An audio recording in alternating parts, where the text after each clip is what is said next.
There was the task for aviation pipes, like hydraulic pipes, that they wanted to move from metal to composites.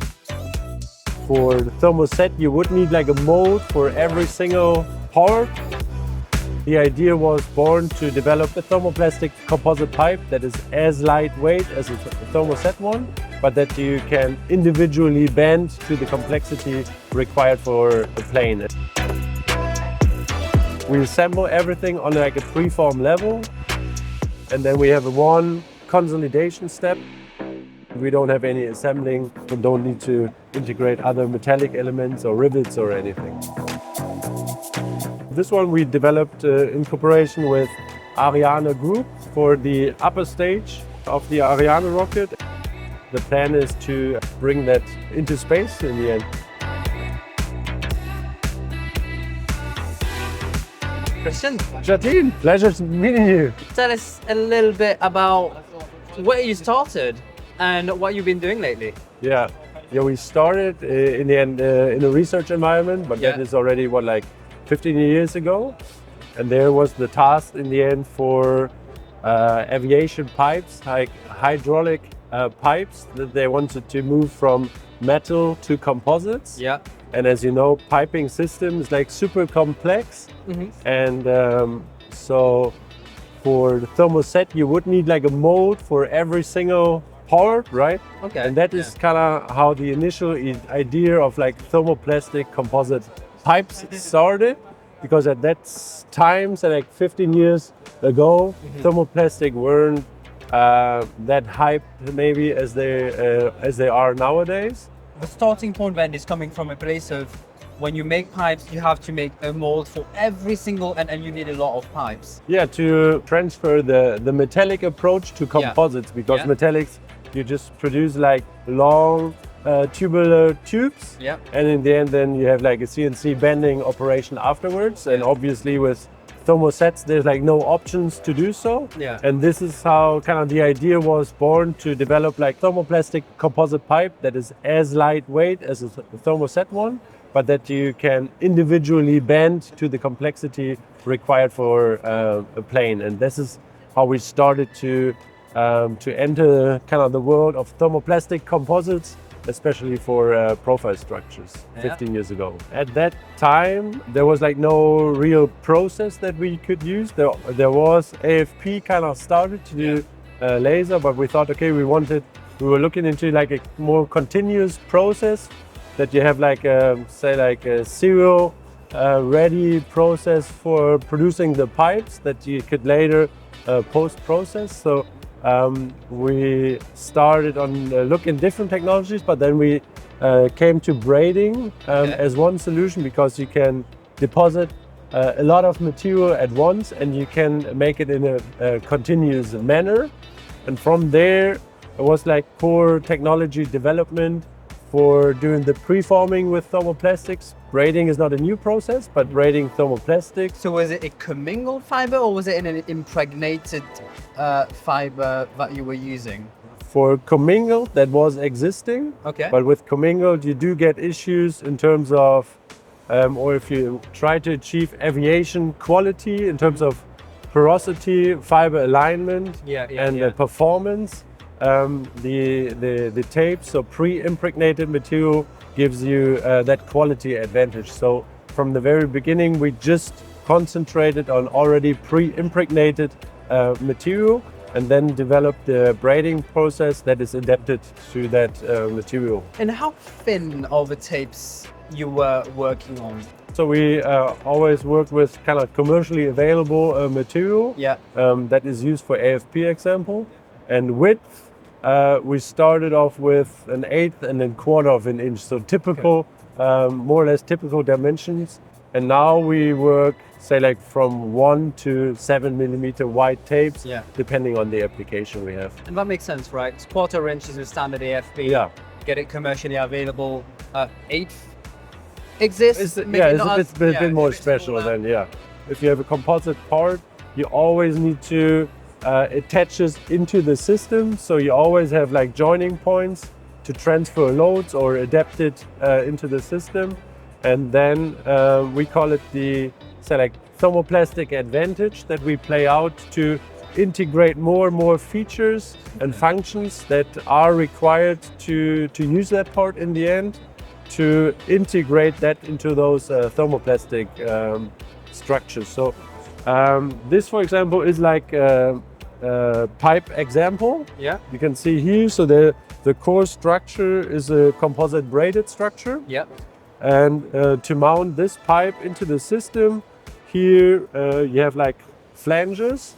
And the core idea that we use for our parts is that we have like one polymer system for the whole part, but we vary the fiber material depending on the function and the position. So here's like a mix.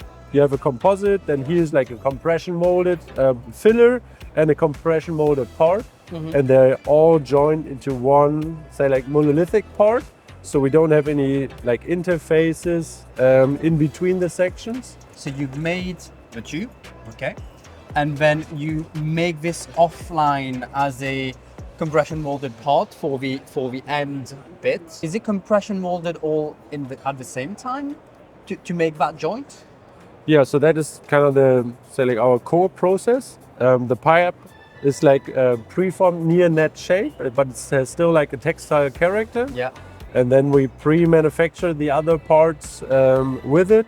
We assemble everything on like a preform level, and then we have one, say like consolidation step, is a compression molding step in the end to make it one part, right? So we kind of have the assembling step one step earlier at like a preform level. And therefore we don't have any assembling for the part itself, and don't need to integrate other metallic elements or rivets or anything. Got it. And then you have a single part. Yeah. High complexity. Yeah. That's the idea, and that gives in the end the advantage that you become more robust because you don't have like a mix of different materials with like say different CTE or so. And in the end, more lightweight because you don't need any like fasteners or anything to integrate the metallic elements to. This particular part then, was that a demonstrator that you made? This is like a pre-demonstrator. So this one we developed in cooperation with Ariane Group for the upper stage of the Ariane rocket. And here we just kind of checked the feasibility of the process. And it's like a subscale demonstrator, and you might have a chance to see the full-scale demonstrator at the Innovation Planet. So that is, in the end, carbon fiber low melt peak full-scale demonstrator that you see there. So you have a demonstrator. Do you have a plan to get the real thing done, or? Yeah, 100%. But it's like a multi-stage project. Yeah, so now we finished, say like this key milestone on demonstrating it, and now it's more focused on really the detailed product development for that part. But of course the plan is to bring that into space in the end. I'm looking forward to hearing on that. Right? Yeah. So that's really an amazing story in terms of like how this probably will end up on a space program. That's what we're looking for. Yeah, get that into space. The core focus still is on aviation products. Part of it is space applications, and within the aerospace topics, it's mainly the tubular stuff, pipes, all sorts of struts.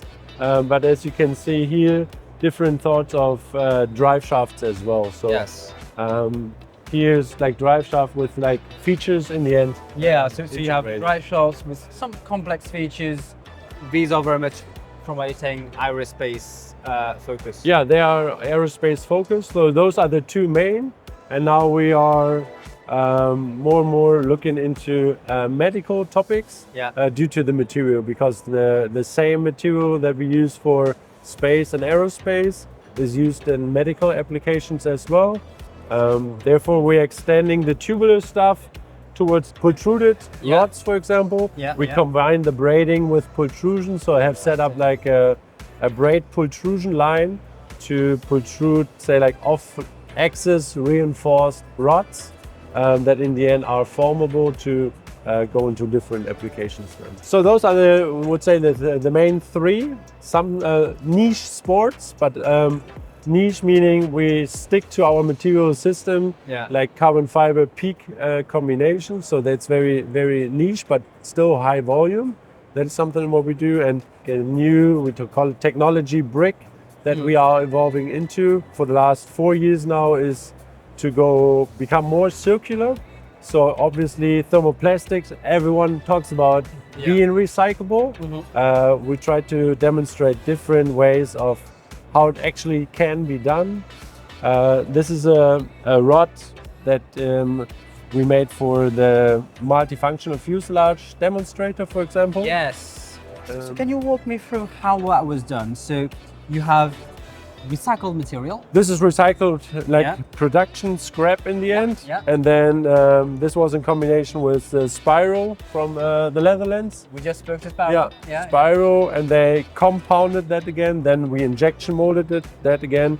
And we made the load introduction then was made from that recycled material. But the composite structure itself still is virgin.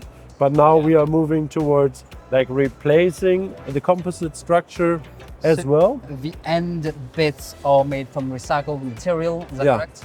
And then that would be, I don't know, like 40% recycled content in it, or would be much? No, that is 100%. 100%, right. This is 100% the production scrap, just like recompounded. Understood. Yeah, that's really good. But now we're moving into like replacing the composite body as well to go into structural components that are made from recycled fibers. Understood. In the end, we could do that now as like 100% made from recycled material, structural part. Anything else you'd like to share? I think that's it. I kind of thank you a lot for giving those insights into the thermoplastic scene, and I enjoy very much to see your videos and the deep dives into those company profiles. So I wish you good luck with what you do. I mean, very appreciated. Thank you for the hard work. Thank you for doing what you're doing, you know. It takes years and years of grit and hard work. Pretty confident next year we are a step further with all of that, but especially the recycling stuff. So looking forward to catch up with you again. Perfect. Thank you very much and absolutely well done. Yeah, thank you. Good to you.